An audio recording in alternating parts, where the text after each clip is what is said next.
Welcome to Mental Mail. This is a show that's part digital diary, part let's see, controversial topics, if you will, and just count. Another part would be kind of just things that come up in my mind, just like things that you just don't talk about and just want to get it out of your chest. So I'll give you forewarning.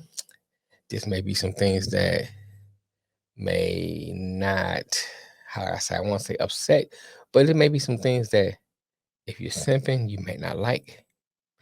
It may be some things that if you're not simping, you may not like. It's not really designed to really get you upset, but it's kind of designed to kind of get a conversation going to get you thinking, maybe even to just to get some things off my chest. So I may help you.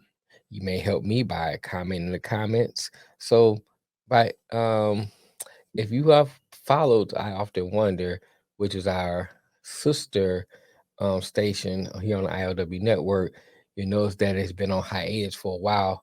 Well, reason being because Lamar and I have been doing some other things and had not and we lost the members. We had a chance to really get back into that. So I decided, hey, let's do something different. It's my chance to do some things different. I started the No Name podcast. If you have followed, which is on my Detroit Lions podcast.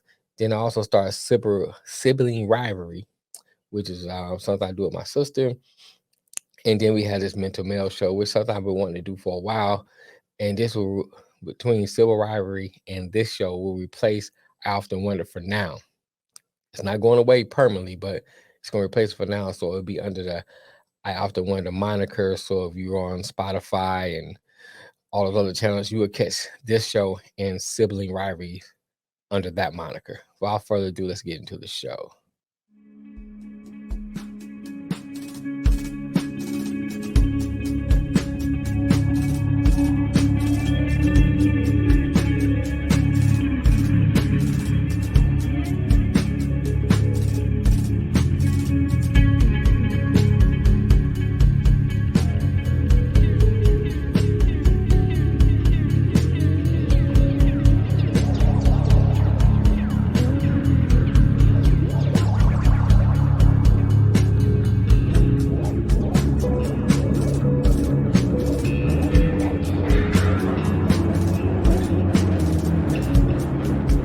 Hey, welcome to the show. I'm glad you tuned in.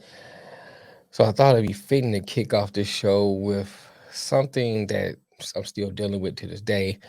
But the passing of my father, I hear a lot of people talk about losing a parent and what that experience is like and things they go through, for losing a parent. And so this will probably get a little personal. Um, but it's therapeutic for me too to be able to get some things off my chest. So you know, my father has been, I don't want to say in and out of my life, but I guess for lack of better words, parents kind of split up when I was. It's really hard to pinpoint a number on it because he was like in the house when I was in middle school, but he was not around, I guess, so to speak. I used to call him a figure on the couch, like, and I get up and go to school in the morning. I see him on the couch. When I come home, he's gone. I get up in the morning, he's back there again. So it really wasn't like a interaction. But prior to that, he and I were very close. Spent a lot of time together.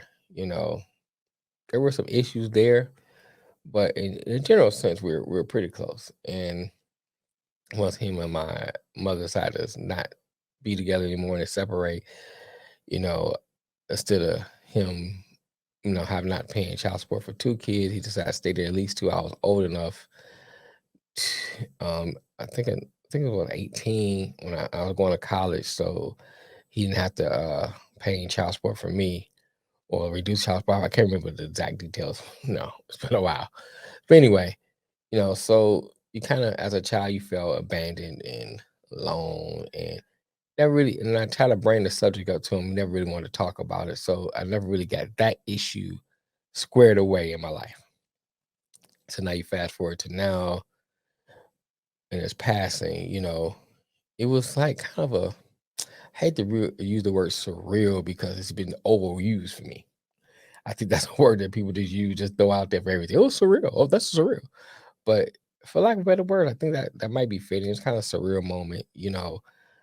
Went to the funeral, and he remarried. So his wife didn't really care for us, and she made it known, and every time I made an attempt, it was always like never really accepted. So I kind of like kind of backed away from it, never really try to reach out anymore after several attempts. So then we get to the funeral, and there's no mention of us. I mean, there's a little mention of us in the obituary, but it was like a footnote. It wasn't like nothing really mentioned. It's more mention her family, her kids, her niece and nephews, and all that. They were more mentioned in the obituary than we were. And then all the pictures and slides they had showing in the funeral, there was none of us. And so then when I looked down in the casket, it didn't even look like him. And I know he was sick for a while and everything. So I moved away from Michigan. So I didn't get a chance to even experience that process for him going through being sick and all that kind of thing. So that's already something that's in my mind, like, dang, I wish I could have been there, wish I could experience it. But at the same time, my sister who still lives there, she didn't really get to experience as much as possible because she was not allowed to go to the house.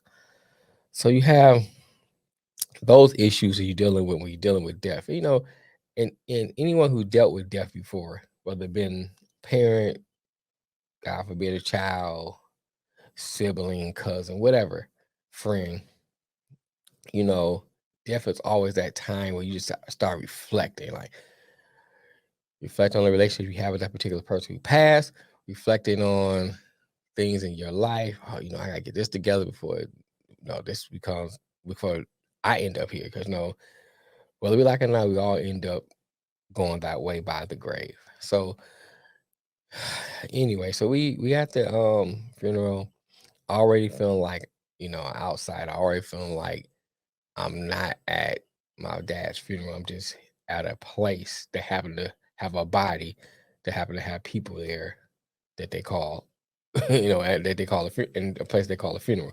So it's already feeling like I'm not at my dad's funeral. And so fast forward a little more, I walk outside, commotion goes on. The whole family try to jump us, big fight, everything pursues, blah, blah, blah.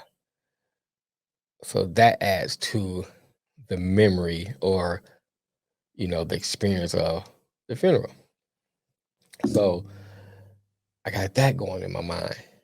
And then afterwards, as you step back and all that stuff that happened, then you start thinking, I feel that feeling of abandonment again, like he left me again. He's gone again. And, you know, it almost felt like that child again who didn't get a chance to really spend time with his father. And so you have that experience going, as a person, and you have those thoughts going through your mind. It's just like, oh my God, he left us again. Then on the same side, it feels like he's not dead. I find myself, I need to call my dad. I need to call my dad. Not even realizing that he's dead. So I felt like with the whole funeral experience that I was robbed of closure. And so I don't have any closure to the final what's the word? I'm reaching for words right now. I just don't have any closure of just have a final resting place for my father. And so that right there is something that as a person and dealing with your mental, you feel like, wow, and every day it's a different thing that arises in my head. Well, he could have did more. He could have did something to kind of help mend the relationship between, you know, his wife and her family and us. Um, it's not to say I put all the blame on him. I don't. But at the same time, it's like you don't have and having closure to even kind of feel. I didn't get a chance to even mourn my father, you know, and so I may just be one day just break down because I haven't had a chance to even mourn him. And I think like when you deal with this type of subject or this type of things, this type of incidents, you know, I'll say normally because I don't know how what you just find as normal, but normally, you go. The funeral is there as a final resting place, a final way to put closure to, the life of that person that you experience.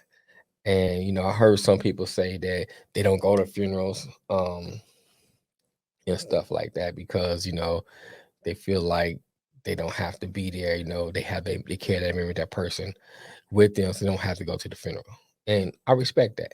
You know, I think every process, every person mourns a different way. And so I don't say there's a right or wrong to mourn as long as you're not hurting someone else or even hurting yourself in the sense of not being able to deal with it emotionally. So, if you're emotionally healthy in the way you're dealing with it, I don't get on anybody for the way they deal with a funeral or a death. But with me, I feel abandoned. I feel uh I feel like this chapter is not completed yet. Even though I mean he's dead, but I still like it's not completed because I didn't get a chance to say goodbye. I didn't get a chance to really, experience my father. And so, it's been a rough couple of months. I was kind of hesitant to even do a podcast on this, but I feel like, part of what I want to do with this show, and the reason why I want to do this show is to have a platform to get things to talk about, whether it be me talking about this and, getting off my chest and that's it. Whether somebody drops something in the comments, they may say something, I'm like, oh, you know what? I never thought of it from that perspective. Or somebody else may be dealing with something like this and it may help them or spark something in them, wherever the subject may be, whether this particular subject or other subject I deal with. That is the reason why I want to do this show. Is for that reason. This is gonna be a quick show. I'm not gonna do a long show on this particular subject. This is just the inaugural show, and I just wanted to get that out. But I just wanted to get off my chest because I just feel like when you're dealing with things like this, you know, and it's hard because you know I have a couple people I can talk to, but the one or two people I'm talking to kind of dealing with the same thing. So it's like it's good to get off your chest, but you're not really you kind of like not coming to a conclusion, I guess, for lack of better words, not coming to a feeling of closure because they haven't come to a feeling of closure yet. And so it's this rawness of it. It's like the wound is being opened again and again and again, closed, open, closed, open, and it's the rawness of it. This feeling of I missed out on something, or this feeling of I just need to do something to let this let me get this feeling away or get this feeling gone. And that's been my struggle for the last couple of months, trying to figure out how to deal with it. There's like I said, there's times I don't even realize he's gone. And then there's times when I do realize he's gone, it's like, wow, what do I do next? And then there's times when I think of our relationship that I need to do more with all my relationships, friends, children, nephews, whatever it is. I need to do more before I be on that other side and people feeling the same way about me. But that's all I wanted to say. I didn't want to make this a long, drawn out episode. It's just the first one. I wanted to make sure I leave it the first one done. Since I kept talking about it. But tell me what you think. like, share, subscribe. Like I said, go over to the YouTube channel, I Often Wonder. Drop a comment. If you're on Spotify, hit us up on you can drop us an email. I often wonder at gmail.com. I think I'm sorry, I often wonder 19 at gmail.com. Also, we're on Twitter, got a Facebook page. So any social media you can think of, we're probably pretty much there. It's part of the IOW network. So even if you follow us on the other platforms that we have for the sports show and all that stuff, and you happen to hear this one and you can't remember where to find us, hey, drop me a comment on those other platforms. I'll direct you over here. But until next time, just I want to leave you with this before I go. Whatever relationship you in, or you have, make the best of those relationships, because you never know when those relationships are going to end, and you never know how you are affecting people on the other side of that relationship. All right, until next time, peace.